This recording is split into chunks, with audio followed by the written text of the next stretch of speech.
8 gejala saraf kejepit beserta penyebabnya.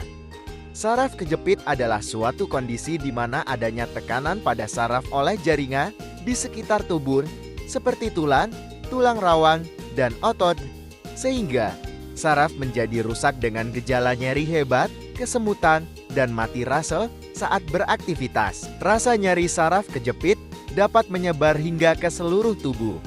Misalnya, penderita hernia diskus yang memberi tekanan pada saraf tulang belakang, nyeri sarafnya bisa menjalar hingga ke kaki dan tangan. Sahabat, apa saja gejala saraf kejepit yang membuat aktivitas menjadi terganggu? Yuk, simak artikel berikut ini.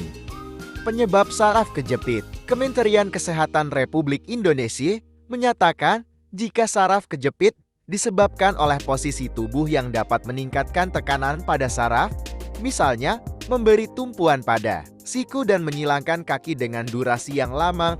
Selain itu, penyebab lain saraf kejepit adalah sebagai berikut. 1. Hernia diskus, yaitu tekanan dan bergesernya bantalan tulang belakang.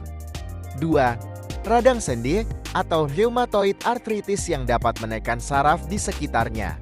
3. Stenosis spinal, yaitu tulang belakang mengalami penyempitan secara tidak normal. 4. Carpal tunnel syndrome, yaitu kondisi saraf pergelangan tangan yang tertekan karena tendon yang membengkak, tulang yang membesar, dan ligamen yang menebal. 5. Cedera dan memar akibat aktivitas berat dan olahraga. Jika penyebab saraf terjepit ini memberikan dampak nyeri jangka panjang, sahabat perlu waspada karena saraf bisa rusak, sehingga Anda kesulitan untuk bergerak dan beraktivitas. 8 gejala saraf kejepit yang wajib Anda ketahui. Berikut adalah gejala dari saraf kejepit yang umumnya dirasakan dan tak jarang diketahui. 1. Nyeri pada kaki dengan sensasi terbakar.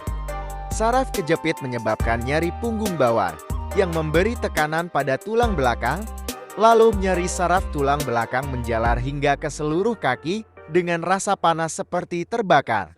Apabila sahabat merasakan sakit punggung, alangkah baiknya jangan dipijat. Hal ini dijelaskan oleh Dr. Aprilia, SPE, Eri, dokter spesialis saraf di Bina Husada. 2. Nyeri karena tekanan menjalar dari leher ke tangan. Saraf yang terjepit bukan hanya terjadi di punggung dan pinggul, tetapi juga pada tulang belakang leher yang tekanannya menjalar hingga ke lengan, pergelangan tangan, dan bahu. 3. Kaki yang melemah.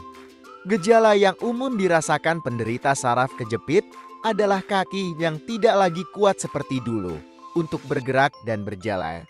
Hal ini dikarenakan tekanan pada saraf kaki yang memberikan sinyal ke otak untuk memberi rangsangan gerak, sehingga kekuatan kaki mereka untuk bergerak seiring waktu akhirnya makin melemah. 4. Cengkeraman yang ikut melemah. Pada pergelangan tangan, untuk memegang sesuatu diperlukan kekuatan pada cengkeraman. Saat saraf leher terjepit, maka otak tidak mampu menerima rangsangan otot mana yang bereaksi. Rangsangan otot yang buruk menyebabkan lemahnya cengkeraman, sehingga tidak dapat menulis atau melakukan aktivitas kecil lainnya dengan optimal.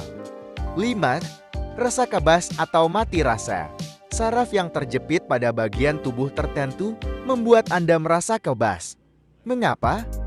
Tekanan pada saraf tertentu dapat mematikan rangsangan terhadap rasa nyeri, sehingga Anda bisa saja tidak merasakan sensasi nyeri atau tekanan apapun dalam posisi tertentu.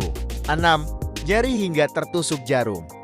Bukan hanya kebas atau mati rasa, penderita saraf terjepit ini juga mengalami nyeri seperti tertusuk parestesia. Jika Anda juga mengalaminya, gejala ini disebabkan oleh gangguan antara sinyal saraf dan otak dalam menerima rangsangan. Gejala ini juga mengindikasikan sindrom carpal tunnel pada pergelangan tangan. 7. Tidak tahan buang air kecil. Ketika saraf yang menekan punggung bawah, usus dan kandung kemih tidak bisa terkontrol. Alhasil, Anda akan terus menggerakkan kaki karena tidak tahan untuk menahan buang air kecil ataupun besar. 8. Rasa sakit berubah-ubah di posisi tertentu. Gejala ini juga wajar terjadi pada penderita saraf kejepit. Misalnya, gejala saraf kejepit dengan nyeri panggung. Apabila mencondongkan tubuh ke depan dari posisi duduk atau berbaring lurus, rasa nyeri akan berkurang. Namun, saat Anda berbaring miring, terima kasih atas perhatiannya. Semoga kita selalu dapat menjaga kesehatan. Dukung kami dengan subscribe,